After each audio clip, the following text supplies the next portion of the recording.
नमस्कार दोस्तों, स्वागत है आपका इस YouTube channel Sarvan GS classes में। पिछले क्लास में हम लोग चर्चा कर रहे थे ब्रह्मांड के बारे में और आप लोगों को एक बेसिक चीजें बताए थे ब्रह्मांड को लेकर के। आज हम लोग इसकी उत्पत्ति को देखेंगे। आपको एक बेहतर नॉलेज हो गया था कि ब्रह्मांड कितना बड़ा है, बहुत बड़ा है ये, और हम लोगों का अस्तित्व इस ब्रह्मांड में कुछ भी नहीं है ना। तो इतनी बड़ी ब्रह्मांड कहाँ से आया, कैसे आया, इन सब चीजों को लेकर के हम लोग तथ्य को लेकर के भी और कॉन्सेप्ट को लेकर के भी चर्चा करेंगे। चलिए तो हम लोग देखते हैं। आज हम लोग सबसे पहले पढ़ते हैं ब्रह्मांड की परिभाषा। तो आपको खुद अब समझ में आ गया होगा, ठीक है। दूरी मापने की इकाई हिग्स बोसोन क्या है, CERN क्या है, लेकिन सबसे पहले हम इसकी उत्पत्ति के बारे में चर्चा कर लेते हैं।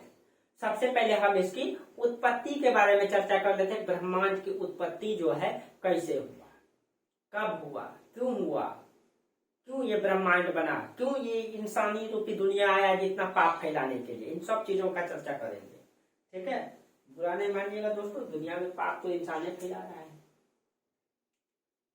अब देखिए तो कहा जाता है इतनी बड़ी ब्रह्मांड के बारे में आपको बताए थे। मान लीजिए ये हमारा एक गैलेक्सी है, इस गैलेक्सी के अंतर्गत 100 अरब तारा है और एक तारा जो है सौरमंडल का निर्माण किया हुआ है। एक सौरमंडल में बहुत सारे ग्रह है, एक ग्रह में उसमें से हम लोग एक पृथ्वी वाला ग्रह है जिसमें जीवन, और ऐसा गैलेक्सी इस ब्रह्मांड में 100 अरब है और ये ब्रह्मांड अभी भी फैल रहा है। तो आप सोचिए कि ये ब्रह्मांड कितना बड़ा है, ये तो हम बताएं। लेकिन इतना बड़ा ब्रह्मांड आया कहां से, इन सब चीजों का लेकर के हम लोग चर्चा करते हैं।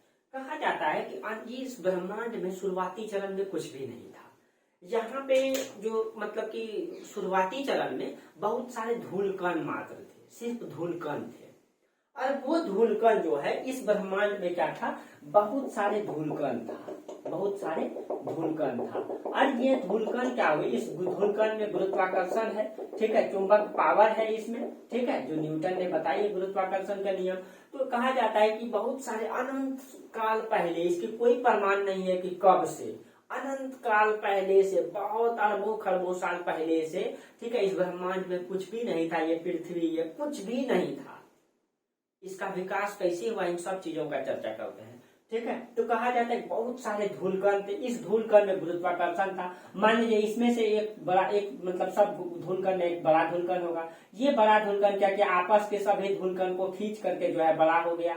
इसी तरह यहाँ भी यही मतलब घटना हुआ, ठीक है। यहाँ भी जो भी बड़ा धूलकण था वो सब खींच करके ये भी बड़ा हो गया, ठीक है। इसी तरह ये घटना यहाँ हुआ, हर जगह यही घटना हुआ, ठीक है। उसमें से एक घटना हुआ कि जो सबसे बड़ा धूलकण था, ठीक है, वो सब आपस में जो है जुड़ने लगा।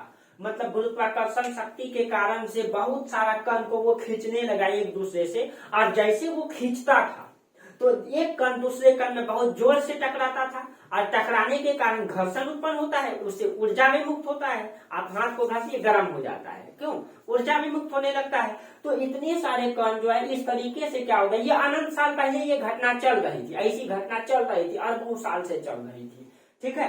कि ये धूलकण आपस में जुड़ रहे थे, ये भी जुड़ रहे थे, जुड़ते जुड़ते एक धूलकण उसमें ऐसा था जो सबको आकर्षित कर लेता है।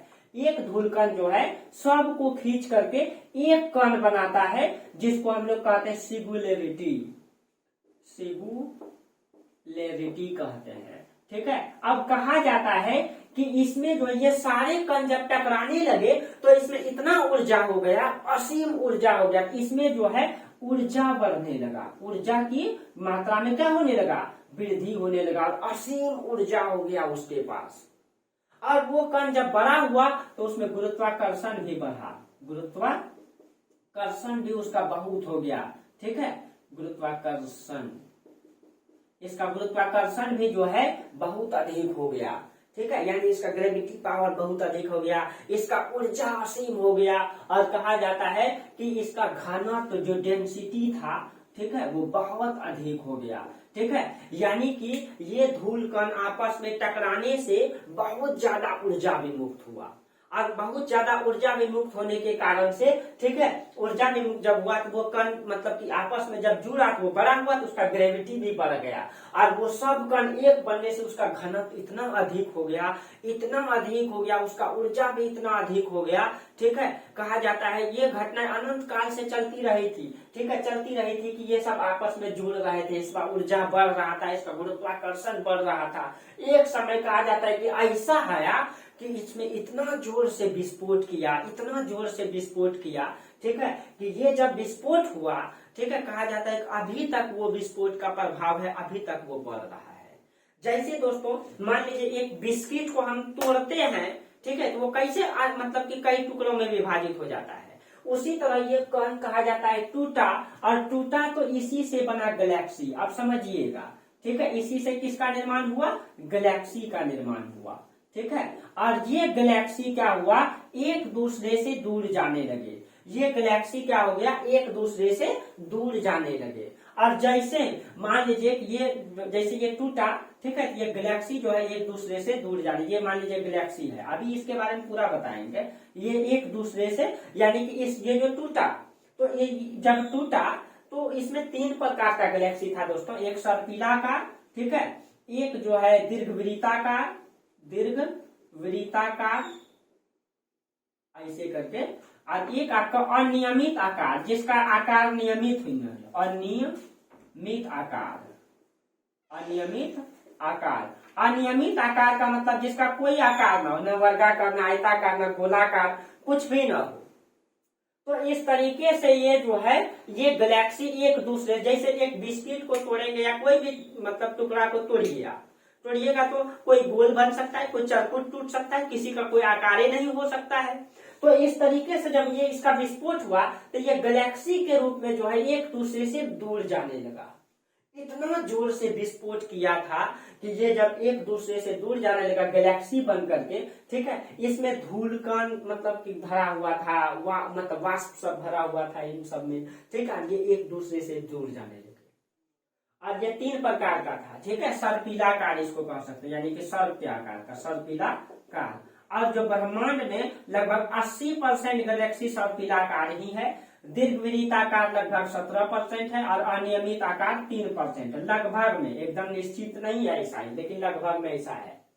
अब जब ये दूर जाने लगे तो जैसे एक दूसरे से ये दूर जाने लगे, एक वस्तु से जब वो बना तो वहीं से नया चीज है, यहीं से बन गया। एक वस्तु दूसरे वस्तु से दूर गया तो यहीं पे एक दूरी का यहाँ पे निर्माण हुआ। कुछ दूरी जाने में यहाँ पे समय लगा, यानी कि एक कण से टूटा तो बहुत सारा गैलेक्सी से निकलने लगा वहां से, तो इनके एक वस्तु दूसरे वस्तु से दूर जाने लगा तो वहां दूरी का बना, यानी तो वस्तु, पहले ये वस्तु है तो वस्तु, उसके बाद समय लगा यहाँ से यहाँ कुछ जाने में, उसके बाद स्थान, यानी कि ये एक स्थान से दूसरे स्थान की ओर गया, यानी कि एक वस्तु निकल करके, ठीक है, तो वहां से वस्तु का निर्माण हुआ।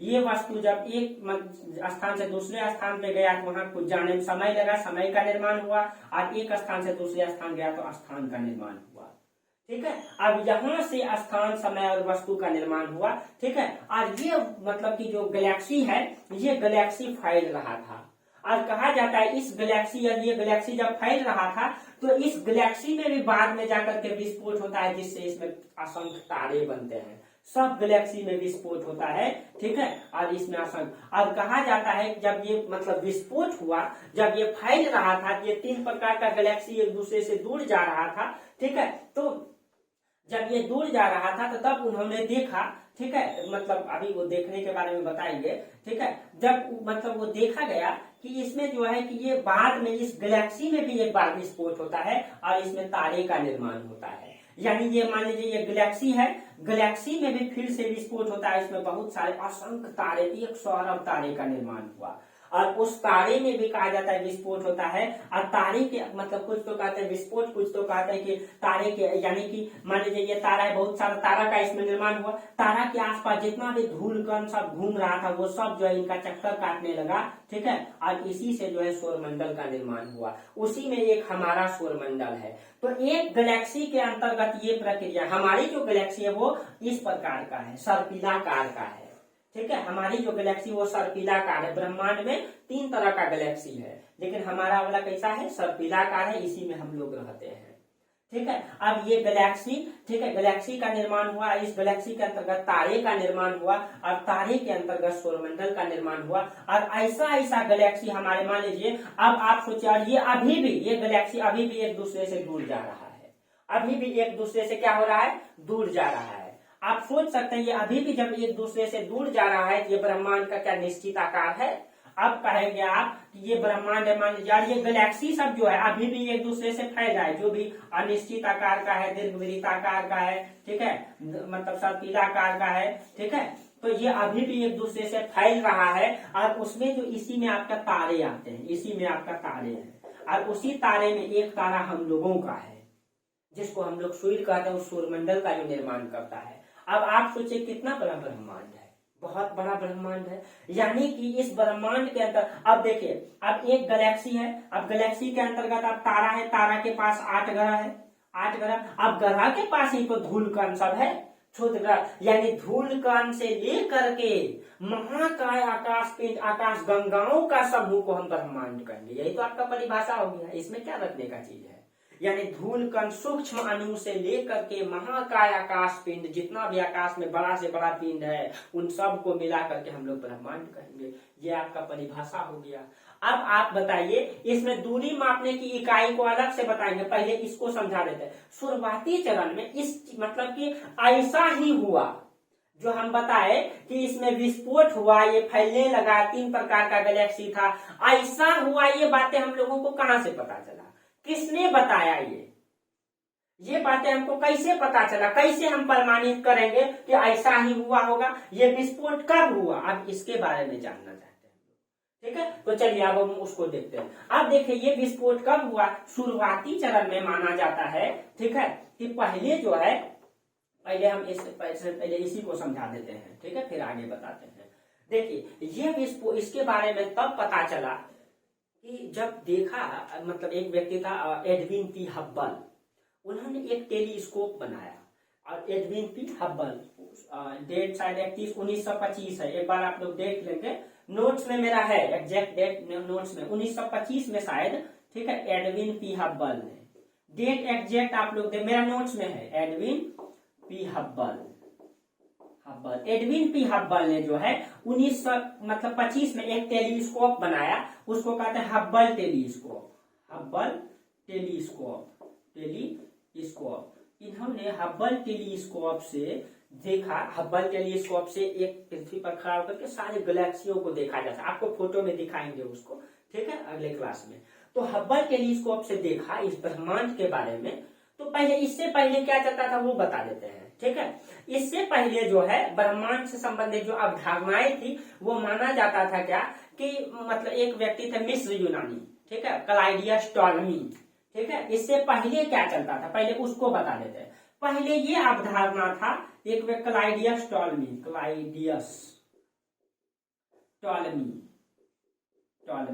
इन्होंने एक संकल्पना दिया था 144 ईस्वी में, ईस्वी बता रहे हैं, एडी नहीं, 144 एडी, बीसी नहीं, सॉरी, एडी में, ईस्वी में, यानी ईस्वी प्रारंभ में इन्होंने एक संकल्पना दिया था, जिसको हम लोग कहते हैं जियोसेंट्रिक अवधारणा, यानी भू केंद्रित अवधारणा इसको कहते हैं। इन्होंने दिया था भू केंद्रित अवधारणा, भू केंद्रित अवधारणा का मतलब होता है कि जो भू का मतलब क्या होता है, पृथ्वी, और केंद्रित का मतलब क्या होता है, केंद्र में। देखिएगा, याद नहीं करना है, भू का मतलब पृथ्वी, पिछले क्लास में बताया था, केंद्र का मतलब बीच में। तो भू का यानी कि पृथ्वी बीच में है, सोचिएगा पृथ्वी क्या है, बीच में है, और इसका चारों तरफ सूर्य जो है क्या है, चक्कर काट रहा है, सूर्य इसका चक्कर काट रहा है। और ये सूर्य जब इसका चक्कर, पृथ्वी का चक्कर काट रहा है, तो पूरा ब्रह्मांड का केंद्र में कौन है, पृथ्वी है, पूरा ब्रह्मांड का केंद्र में पृथ्वी है। यही संकल्पना दिया था 144 ईस्वी में क्लाइडियस टॉलमी ने, कि पृथ्वी बीच में है और सूर्य उसका चक्कर काट रहा है। और इसी को हम लोग कहते हैं भू केंद्रित अवधारणा, जियोसेंट्रिक थ्योरी, इंग्लिश में कहते हैं जियोसेंट्रिक थ्योरी, कभी कभी इंग्लिश में पूछ देता है, ठीक है। इसमें क्या रखना है, भू केंद्रित, भू मतलब पृथ्वी, जियो मतलब पृथ्वी, केंद्र, सेंट्रिक मतलब सेंटर, जियोसेंट्रिक थ्योरी कहते हैं इसको, ठीक है, भू केंद्रित अवधारणा। ये क्लाइडियस टॉलमी ने दिया था कि पृथ्वी बीच में। सोचिए दोस्तों, अभी तक हम लोग अंधकार में जी रहे थे। उसके बाद एक व्यक्ति आए, निकोलस कोपरनिकस, इन्होंने ये पोलैंड के निवासी थे, इन्होंने आधुनिक खगोल शास्त्र का इसको जनक माना जाता है, ठीक है, आधुनिक खगोल शास्त्र का जनक माना जाता है। किसको, तो निकोलस कोपरनिकस को। आप लोग पूरा लिखेंगे, निकोलस कोपरनिकस, हम सिर्फ कोपरनिकस लिखते हैं। कोपरनिकस ने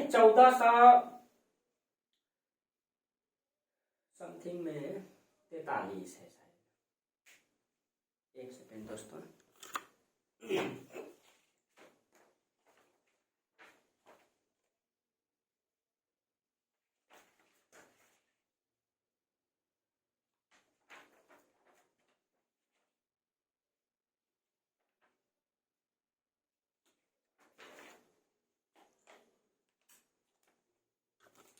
चलिए 1543 है, ठीक है।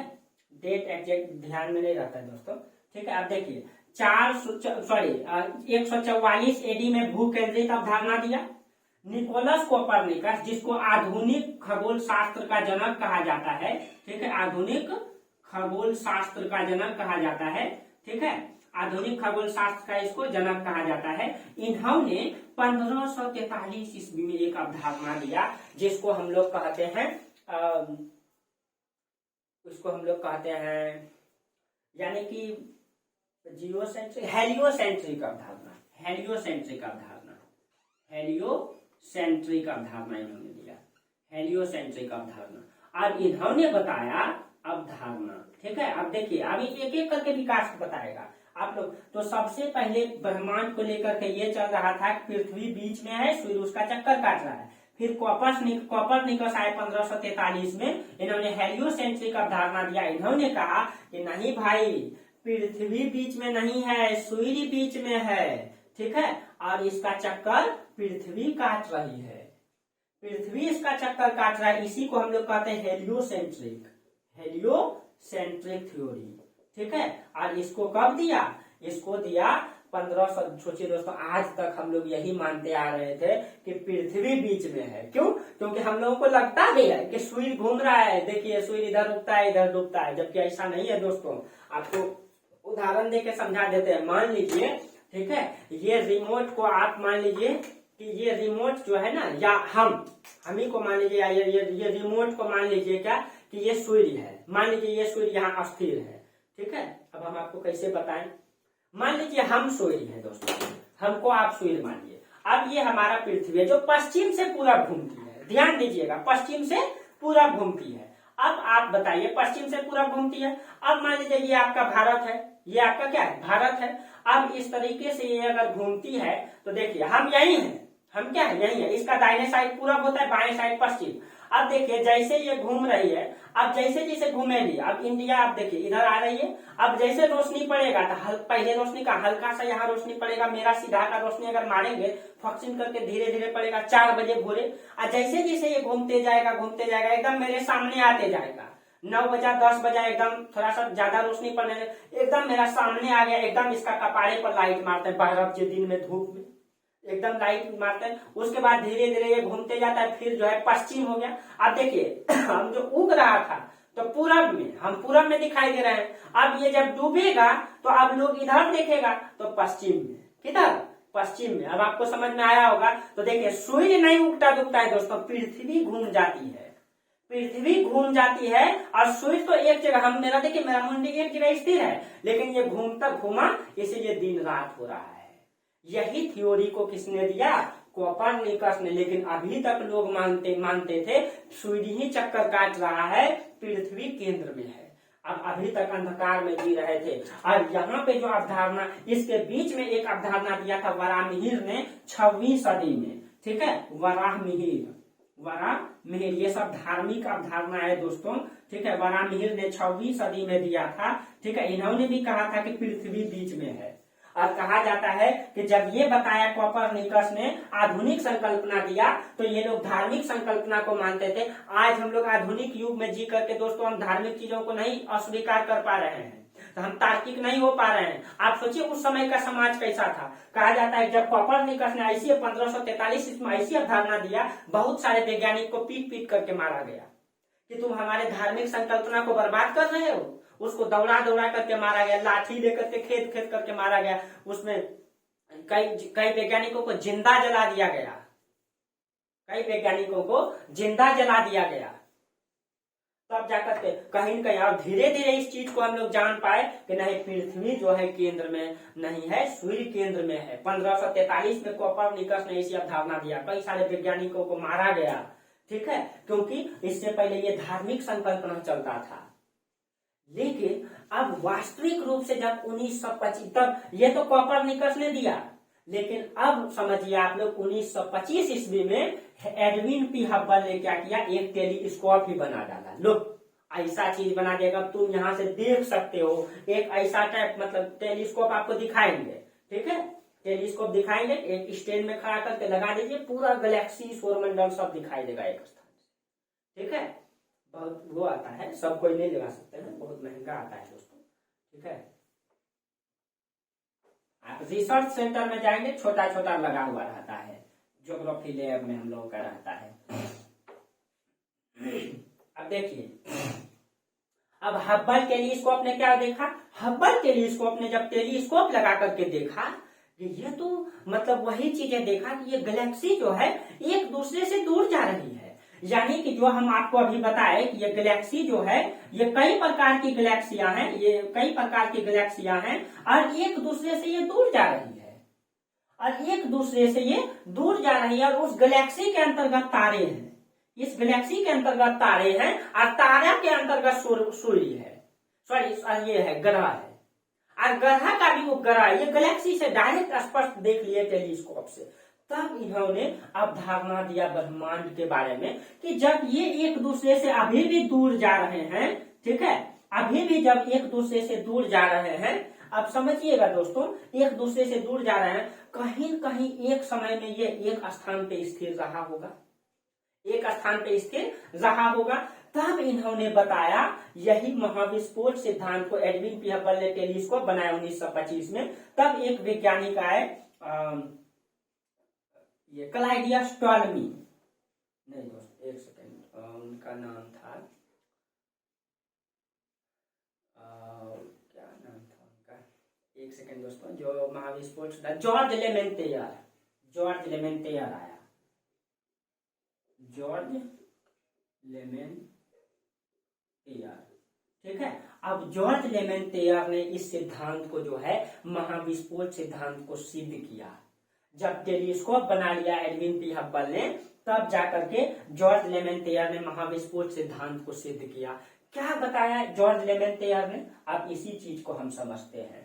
हम तो आपको बता दिए दोस्तों, वही चीज को इन्होंने साबित किया, ठीक है, कि ऐसा ही हुआ। अब देखिए, इन्होंने कहा, जब इन्होंने जॉर्ज लेमेंटेयर ने रिसर्च किया, ठीक है, एडविन पी हब्बल के टेलीस्कोप से, ठीक है, तब उन्होंने देखा कि ये जो गैलेक्सियां हैं, मान लीजिए ये केंद्र रहा होगा, ये गैलेक्सी जो है इसी केंद्र से निकलते हुए फैल रहा है, इसी केंद्र से निकल करके फैल रहा है। इस तरीके से इन्होंने देखा, ठीक है, इस तरीके से देखा, और इसी गैलेक्सी के अंतर्गत, इसी गैलेक्सी के अंतर्गत बहुत सारे तारे, इसी तारे में बहुत सारे ग्रह, सौरमंडल है, इसी में हम लोग भी रहते हैं। ये जब देखा, तब इन्होंने दिमाग लगाया कि गैलेक्सी अभी भी दूर जा रहा है। तब इन्होंने दिमाग लगाया, अब हम कैसे जान सकते हैं कि ये ब्रह्मांड के बारे में जानने का प्रयास किया, उत्सुकता जगा। आपको भी एक उत्सुकता होनी चाहिए दोस्तों, एक अच्छा मतलब कि जागरूक स्टूडेंट होने के नाते। जब तक आपके अंदर जागरूक ललक हवस नहीं होगा जानने के लिए, तब तक आप आगे नहीं बढ़ पाएंगे। आपके अंतर्गत ललक होनी चाहिए। जब इन्होंने जानने का प्रयास किया कि ये ब्रह्मांड कैसे बना, तब इन्होंने ब्रह्मांड के बारे में सोचना प्रारंभ किया। तब इन्होंने दिमाग लगाया कि जब ये गैलेक्सी अभी भी दूर जा रहा है, तो शुरुआती चरण में जब यहाँ पे था स्पीड जा रहा था, जैसे दूर जाने लगा उसका स्पीड कम होते गया। जब स्पीड, अब उसी स्पीड से अगर हम पीछे जाते हैं, तो कहीं न कहीं ये ब्रह्मांड एक समय में एक केंद्र के रूप में अवस्थित रहा होगा, एक केंद्र के रूप में अवस्थित रहा होगा, एक पॉइंट रहा होगा। जैसे मान लीजिए कि ये आपका पटना मतलब स्टेशन है, पटना स्टेशन से चार तरफ गाड़ी चलती है। मान लीजिए ये पटना स्टेशन से चार तरफ गाड़ी चलती है, मान लीजिए चार तरफ गाड़ी चलती है, ठीक है। अब मान लीजिए ये, अब यहाँ पे पटना स्टेशन में मान लीजिए 10 AM हो रहा है, AM हो रहा है, और 1 घंटा पहले एक गाड़ी जो है इधर गई हुई है, इधर गई हुई है, ठीक है, एक गाड़ी इधर गई हुई है, एक गाड़ी इधर कोई गई हुई है, एक गाड़ी इधर गई हुई है, ठीक है। अब देखिए यहाँ पे 10 AM हो रहा है, ये वाली गाड़ी यहाँ जब खुली थी तो ये वाली गाड़ी खुली थी, तो ये खुली थी 8 बजे, 8 AM में खुली थी, 8 AM में। ये वाली गाड़ी खुली थी 9 AM में। ये वाली 6 बजे ही खुल गई थी, 6 AM में। ये वाली 5 AM में ही खुल गई थी। अब देखिए, अब यहाँ पे अभी 10 AM हो रहा है, 10 बज गया है, ये 5 बजे खुली है। अब इस गाड़ी का स्पीड को देख लेंगे कि भाई अभी जो वर्तमान में गाड़ी चलती है ज्यादा से ज्यादा कितना चल सकता है। वंदे भारत रहेगा तो 160, 180 तो अभी चल नहीं रही है।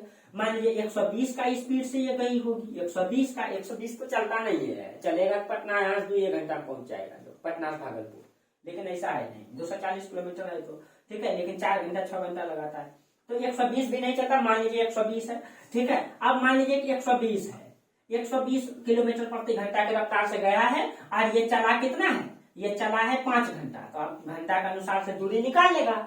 अब उसी दूरी से इसको घटाएगा। इसका मतलब ये है कि ये ट्रेन यहाँ है, ये 5 बजे खुली है, वर्तमान में यहाँ है, इसका मतलब इसको इतना समय जाने में लगा और इतना दूरी तय किया।